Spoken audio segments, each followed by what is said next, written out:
بسم اللہ الرحمن الرحیم۔ السلام علیکم۔ امید کرتا ہوں کہ آپ سب دوست خیریت سے ہوں گے۔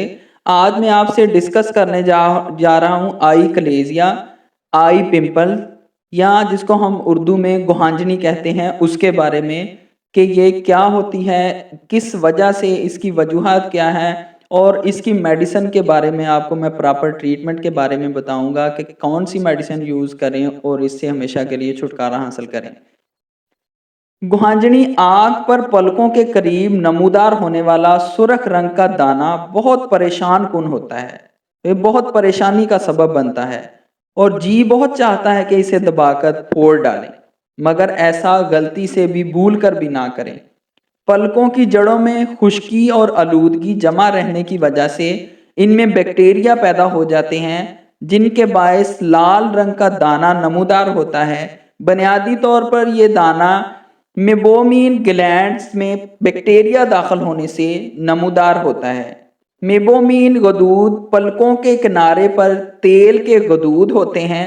جہاں پلکیں پائی جاتی ہیں یہ اس جگہ ان کی لوکیشن ہوتی ہے۔ یہ غدود تیل بناتے ہیں جو آنکھ کے آنسوؤں کا ایک اہم حصہ ہے۔ تیل کی تہ آنسو فلم کے باہر کی طرف ہوتی ہے جو آنسوؤں کو بہت جلد خشک ہونے سے روکتی ہے۔ اگر آپ کی آنکھ پر یہ دانہ نکل آئے تو اس کے ساتھ ہرگز چھیڑ چھاڑ مت کریں۔ ایسی صورت میں بہتر تو یہ ہے کہ آپ کسی اچھے ڈاکٹر سے، ماہر ڈاکٹر سے رابطہ کریں۔ اگر گھر میں آپ اس کا علاج کرنا چاہتے ہیں تو ہومیوپیتھک کی ایک مایا ناز میڈیسن اس حوالے سے میں آپ کو بتانے جا رہا ہوں۔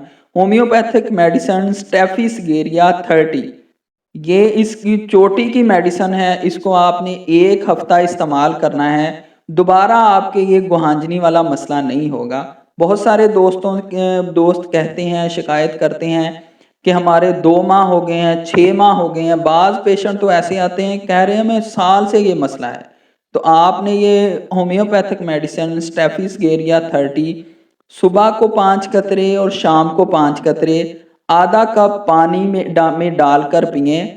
انشاءاللہ اللہ پاک آپ کو آرام دے گا اس میڈیسن سے۔ یہ آزمودہ میڈیسن ہے، آزمائی ہوئی میڈیسن ہے۔